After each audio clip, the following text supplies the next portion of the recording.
السلام عليكم ورحمة الله وبركاته. اخوتنا في كل مكان، ان شاء الله نبدأ معاكم بيوم جديد، وخير ما نبدأ به الصلاة على الرسول عليه الصلاة وأفضل السلام عليه الصلاة والسلام. اللهم صل وسلم وبارك على سيدنا محمد عليه أفضل الصلاة والسلام عليه أفضل الصلاة والسلام. يا رب فيديو النهاردة خفيف على قلوبكم وتشجعونا وتدعمونا علشان نكبر بيكم. الحمد لله الذي أذن لنا بيوم جديد لنعبده ونتوب إليه. اللهم أجمع شملنا في هذا البيت على طاعتك، واجعله فيه المودة ورحمة. اللهم يا حي يا قيوم فك رهان منزلي من العيون الحاسدة، واجعله عامرا بذكرك. اللهم اجعل أمي وأبويا من السعداء، وجزاهم عني خير الجزاء. اللهم احفظ عائلتي فوق كل أرض وتحت كل سماء، واحرسهم بعينك التي لا تنام. اللهم بارك في أعمارهم وصحتهم، وارزقهم راحة القلب والسعادة في الدنيا والآخرة. اللهم امين يا رب العالمين. فيديو النهارده يا جماعه زي ما انتوا شايفين كده، جبت العفش بتاع امي وابويا حطيته قدام البيت علشان اشوفهم ينفعوا ولا ما ينفعوش. بصراحه يا جماعه طلعوا كويسين، وبالذات الجوز السراير الصغيرين حلوين جدا، والسرير بتاع امي وابويا كان كويس. كان في حاجات بسيطه كده وخليت النجار يظبطها. وبعدين جبت الاستورجي قلت له انا عاوزك ترشلي العزال والسريرين الصغيرين والسرير بتاع امي وابويا. قال لي اول حاجه معجنهم وصنفرهم ورشهم اللون اللي انت عايزه. قلت له تمام. زي ما عمل في جزء الشبابيك يا جماعه، هيعمل برضو في ايه، في الظهر بتاع سرير الاطفال برضو نفس الكلام. هيحط برضو تونر ويطلع الدهان او الرش الاخير زي ما انتم شايفين كده يا جماعه. انا بوريلكم اهو، حتى انا بعمل بصبعي اهو زي ما انتم شايفين اهو. اول ما حط التونر بصبر بس 10 دقايق، بسم الله ما شاء الله، الرش القديم بيطلع على طول في ثانيه وبيساعده كمان. وبعد ما يطلع بقى الرش القديم كده، بيجيب صنفرة بقى وايه ويصنفر ويطلع ايه الدهان القديم كله يا جماعة زي ما انتوا شايفين كده. انا بوريكم بصابعي برضه وانا بصور لكم، بوريكم برضه التونر طلع المادة الايه اللي كانت مرشوشة اهو. بعد ما طلعها يا جماعة بيجيب صنفرة ويقعد بقى يدعك كده يطلع ايه المادة الايه الأخيرة او الرش الأخير زي ما انتوا شايفين كده يا جماعة. وعايز اقول لكم بسم الله ما شاء الله، ده الظهر يا جماعة، ما كانش لسه حط فيه تونر. انا بوريلكوا برضو الظهر والجنوب بتاع السرير او السريرين بتوع الاطفال الصغيرين. هنا بقى يا جماعه كان الاستورج خلص وطلع الماده الاخيره اللي كانت لازقه على ايه جزء السرير الصغيرين. وبعدين رشه بطانه، وش بطانه كده يا جماعه. بعد ما طلع وصنفر رش العزال بطانه زي ما انتم شايفين كده. حتى اللون هتلاقيه كله لون واحد ازاي اهو يا جماعه. الظهر كله لون واحد. كان طلع بقى بالصنفرة كده وبالتنر وبالمعجون ومعجن وظبط. وبعدين ادى وش كده بطانة للعزال، وبعدين سايبه كده في الشمس ينشف. وبعدين هيرش بقى الوش الاخير يا جماعة. القشرة دي يا جماعة لسه ايه هتغمق شوية اهو يا جماعة زي ما انتم شايفين كده. بدأ يرش الوش الاخير يا جماعة. بيرش العظم كله، الجنوب واللي في النص العظم ده كله بيرشه فضي زي ما انتم شايفين كده يا جماعة. وبعدين القشرة اللي في النص الدهب الفاتحة شوية ده هيغمقها شوية في آخر الفيديو إن شاء الله. أهو يا جماعة بيرش واحدة واحدة كده ويشوف الخفيف فين بيرش، والتقيل برضه إيه ما بيجيش جنبه. أهو يا جماعة كان بيرش واحدة واحدة وبعدين تقل شوية بقى أهو. أهو هنا بقى دي مؤاخذة الجزامة. دي الجزامة يا جماعة، قلت له رشها كانت باظت، قلت له رشها لي ومعجنها لي كده وظبطها لي. رشها برضه لون إيه فضة زي ما انتم شايفين كده. ما شاء الله يا جماعة. حاجة تانية الشمس كانت بوظتها، وقلت ايه اخدها بقى مع العفش بتاع امي وابويا واخلي الراجل اللي معجنها ويظبطها كده ويرشها. لقيته بصراحه فاجئني كده ورشاها فضي وطلعت جميل قوي يا جماعه. هنا بقى زي ما انتم شايفين كده يا جماعه اهو، بدا العظم يبان شويه اهو، بدا يتقل في الحتت الخفيفه. رش العزال كله يا جماعه ويسيبه ينشف ويجيبه. هنا بقى يا جماعه كان جاب العزال زي ما انتم شايفين اهو، جابه في العربيه اهو يا جماعه، ولسه متربط اهو زي ما انتم شايفين اهو. بسم الله ما شاء الله. اه ايه رايكم يا جماعه؟ انا بصور لكم برضه هو لسه على العربيه اهو. صباح الخير يا حبايب قلب، عاملين ايه؟ وحشين. الله يصلح حالكم يا حبايب. العزال قلت على ما يحططوه جوه بره اهو، اكنس الاوضه اللي هي الاوضه الاضافيه بقى اللي هيخش فيها العزال. زي ما انتوا شايفين كده يا حبايبي بكنسها عشان تبقى ايه يدخلوا العزال بقى فيه ويستفوه كده ايه تبقى الاوضه نضيف. بهفها كده ميه مش سيئه وحلوه، بس انا ايه برضو بنضفها كده عفريه ولا حاجه برضو عشان لما العزال يجي حطيته برا يدخلوه يلاقي الحتة نضيفة. عملت الأوضة الإضافية لهم عشان يستفوا بقى العزل ويدخلوا فيه. الله يصلح حاله، ما نتحرمش من أبو مالك أبدا، واكبر بخاطر ربنا. خلانا العزال جديد لانج، أوضتنا وأوضة الأطفال وكله زي الفل زي ما انتوا شايفينها والله. وهيوريكوا العزال وهيخلي مزاجكوا في السحاب، اللي انتوا عايزينه بيعملهولكوا. ملناش بركة الا انتوا، ربنا يكبر بخاطركم. ملكوش بركة الا احنا برضه كده، اكبروا بخاطرنا. وحشنا والله، عاوزة نفسي اكلمكم كده واتكلم معاكم. الله يصلح حالكم يا حبايبي، واسترها معاكم انتوا والسامعين يا رب، ومع ابني ومع الناس كلها يا رب. واكبر بخاطره زي ما بتكبر بخاطرنا يا ابني. مش مخلينا محتاجة اي حاجة والله. والله يخلي البيت من تحت زي شقة العريس اهو. بوريلكم اهو كل حاجة زي ما هي بطبيعتها. الله يصلح حاله يا رب، واكبر بخاطر ربنا. وهيوريكوا برضو العزال وهو بيجيبوه، ساعة ما ينسبوه هيوريهولكوا. هيعجبكوا ويبقى شكله حلو اوي والله جميل. العزال الله يصلح حاله اللي دهنه وموضبه. الله يصلح حاله ويرزقه برزق عياله يا رب، وخليه لعياله اهو. العزل جه وابو احمد بدخله في الاوضه، نزلوه وحطته في جوبه امتي. الله يصلح حالك يا حبيبي، الله يكبر بخاطرك يا ابو مالك. والله ما هم خليني محتاجه اي حاجه وحياة ربنا من فرحتي بشتغل وبجري معاهم والله من فرحتي بالحاجه وباللي احمد بيعملهولي بجري واشتغل معاه. الله يصلح حاله، الله يصلح حاله وفديه وولك وولاد المسلمين يا رب.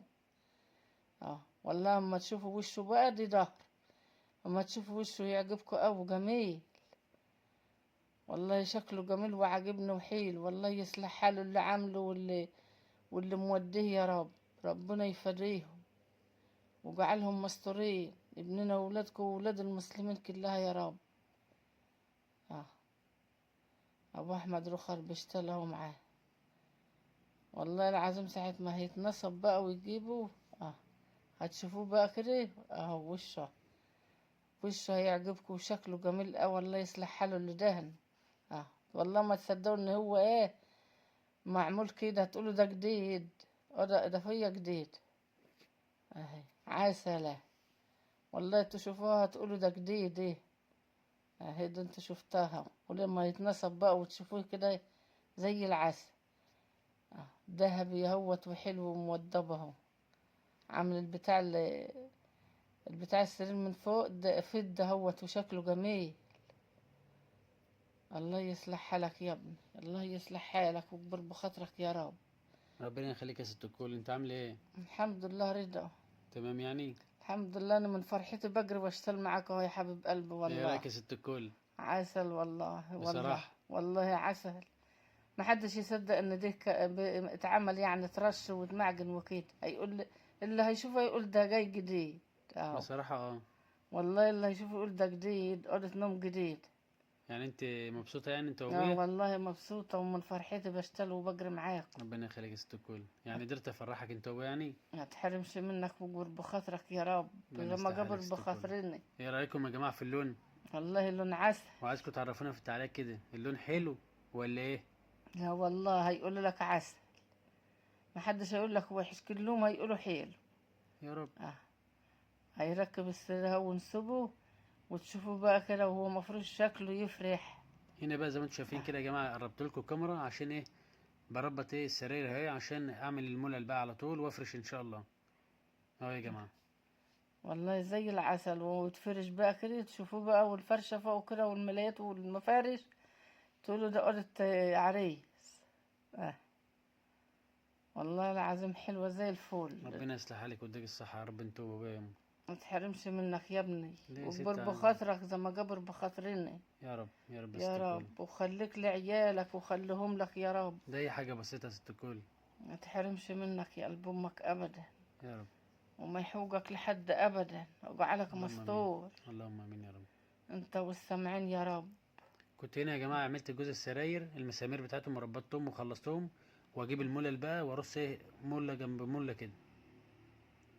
ايه رايكم يا جماعه؟ سرير عسل. اه. والحمد لله المسامير طلعت 10 على 10 ومفيش حاجه بتفوت ولا حاجه. همك ده. هم كده. اه. هنا بقى يا جماعه كنت خلصت بقى السرير الاولاني، هجيب بقى مله. ابويا بيناولني، بيديني واحده بواحده كده. اهو يا جماعه، ايه رايكم؟ زي العسل والله، والله زي العسل يا حبيبي. الله يصلح حالك. يا رب. الله يصلح حالك وخليهم لك يا ابني، وخليك لعيالك ولشبابك انت والسامعين يا رب. يا رب. آه. ربنا يخليهم لك يا ابني، ويهدهم لك ويهدي لك العاصي بحق جه النبي يا رب. ربنا يوفقك يا ابني ويصلح حالك، ويهدي لك العاصي ويهديها لك يا رب. حط الملة كلها خشب ابيض زي الفل اهي، وكل حاجة جديدة في جديد. كان جايبه ايام ما كان عازب والله، عشان بقى يجي معاه زمايله وباتوا في الأوضة الإضافية، وكانت أوضة زي العسل برضه. أبو مالك بدأ يجيب الدولاب أهو وينسبه الدولاب بتاعه. اه. جاب الأرضية بتاعته أهو عشان يحط بقى الدولاب ونسوبه أهو. جاب الظهر اهوت بيحط حتة بحتة عشان ينسبه، ما هو نجار وكل حاجة. قلت له يا النجار يا ابني، يقول لي لا زماني فكته هعمل. اه هينسبه بقى وابوه يوضبوه بقى الوقت.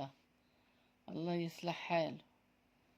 الله يصلح حالهم وما تحرمش منهم ابدا ودخلتهم علينا يا رب.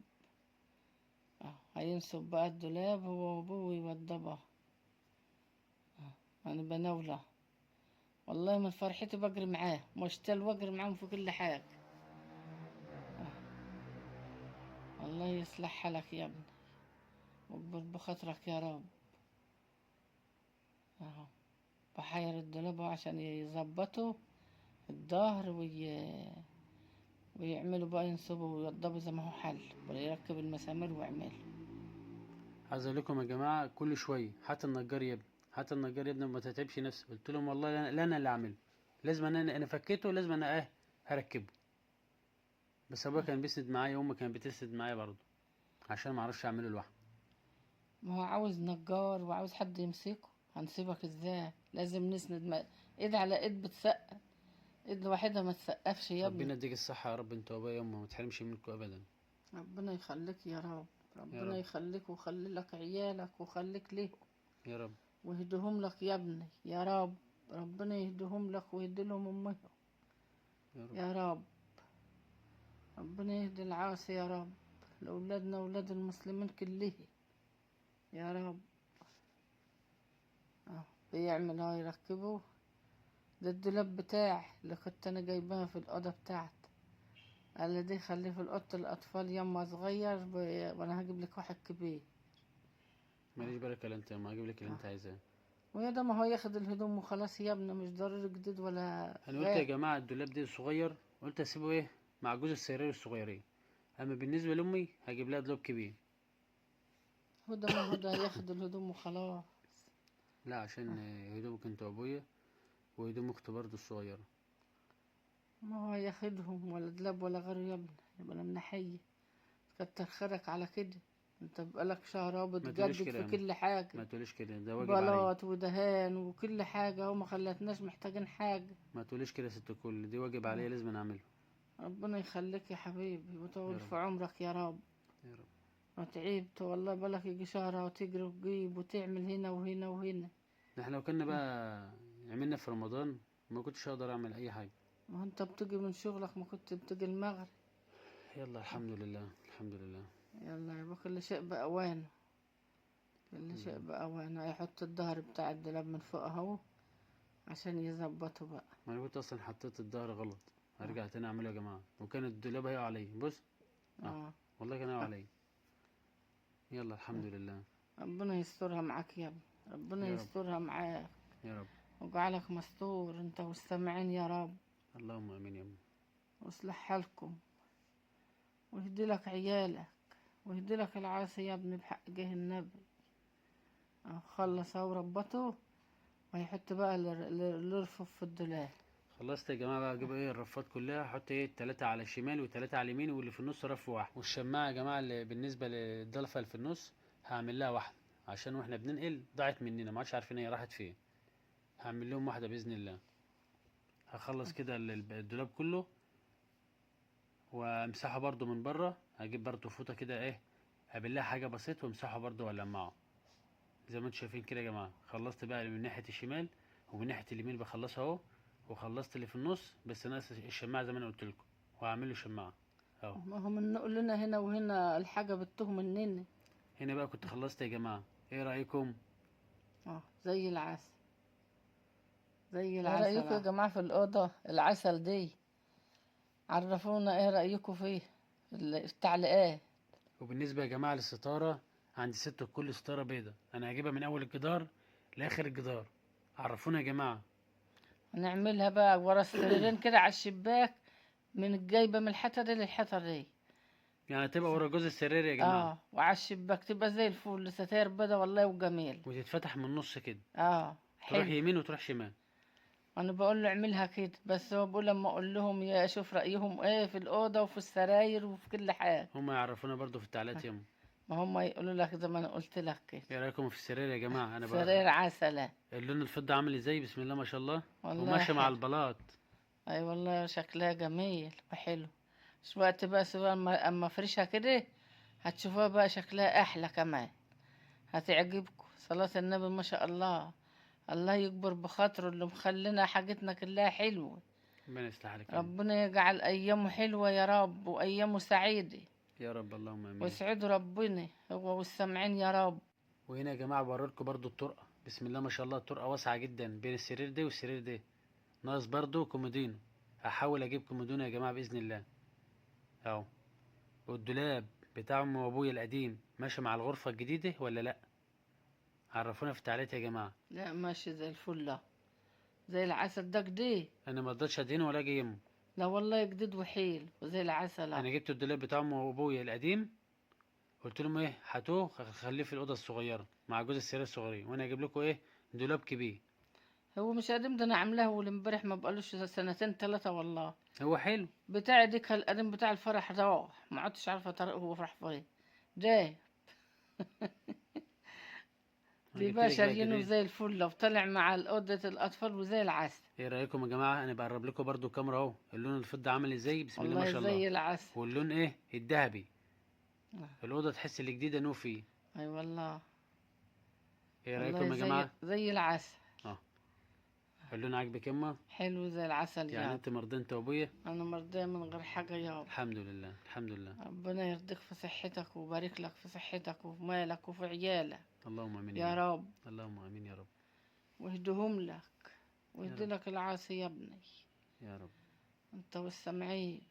ايه رايكم يا جماعه؟ عاوزكم تعرفونا كده في التعليقات يا جماعه، ايه رايكم؟ انا بجيب لكم السراير من تحت ومن فوق ومن كل حاجه، انا من حلاوتهم بكل شويه اصور فيهم، بسم الله ما شاء الله يعني. والله زي العسل. حلوين همت يابا، الله يكبر بخاطرك يا رب. يعني انت مبسوطه ومرضيه؟ مبسوطة ومرضية والله احلى حاجه يا. قلتها يا ام، احلى حاجه. الله يرضيك في صحتك يا ابني يا رب. ويبارك لك يا رب. يا رب اللهم امين يا ام. يا رب. يا رب. كل حاجة زي الفل. شوفي انت ما من خلتش كتر الحلاوه بقى كل شويه بصور فيه. ما خلتش اي حاجة في الدار إلا لما خلتها زي الفول. الحمد لله الحمد لله. والله الله يسعدك يا ابني، زي ما انت ساعدنا كده ربنا يسعدك. جبت بقى الملايات اهو عشان افرش السراير بقى، عشان ايه تشوفوها كده وهي مفروش اهي، تبقى زي العسلة. الملاية هي زي الفل جديدة زي الفل. المرتبه يا جماعه كانت بتشمس من الصبح لاخر النهار. والله حمستيها وهو جابهم يا ابني، شالهم وجابهم.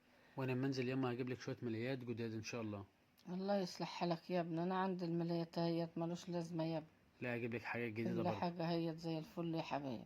لا هجيب لك حاجات جديده برضه. انا بحبش الا الحاجة الجديدة، والحاجة تفضل نضيفة وحلوة. والله عندي الاربع سراير كل سرير له غيارين، بجيب كل طقم شكل بعض، كل سريرين شكل بعض. اهو من السرير اهي، شوفوا زي ما انتوا شايفين، شوفوا بقى لما تفرش بقى كده عسل اهو. لا بقى حاجة تانية والله بصراحة. زي العسل. تسلم ايدك يا ست الكل اه بصراحة. وربنا بخلي الحاجة زي الفل زي ما انتوا شايفين كده، واللي خلاها احلى واحلى ربنا يجعل ايامه حلوة وسعيد العمر كله. ابو مالك مخلي الحاجة زي الفل كمان. ربنا يصلح اه حالك يا ام، ربنا يصلح حالك الله ويديك يصلح الصحة يا رب. حالك يا ابني واكبر بخاطرك ربنا ربنا. يديك الصحة يا ست الكل وما تحرمش منك ابدا، ولا من دعواتك يا رب دايما بتدعي لي. ربنا يبارك فيك يا رب انت وابويا ويديك الصحة يا رب. وانا ليا بركة الا انت، ولا ليا في الدنيا الا انت. ربنا يخليك يا ام، ربنا ربنا يخليك يا يخليك رب. يا ابني ويطول في عمرك اللهم امين يا رب. ويصلح حالك ويجعلك مستور يا رب انت والسامعين. زي ما انتم اللهم شايفين امين يا آه. رب. رب. كده يا جماعة ست الكل فرشت بقى جوز السراير، بسم الله ما شاء الله زي ما انتم شايفين كده. ايه رأيكم يا جماعة؟ وعرفونا في التعليقات ايه رأيكم في الرش العزال، حلو ولا وحش؟ لا عسل، بصراحة. والله زي العسل. اه وبالنسبة كمان للطرقة، يعني ان شاء الله لما انزل اجيب ايه مشايات بقى للطرق كده بإذن الله. زي الفل يا حبيبي، مع السلامة. مع السلامة يا جماعة.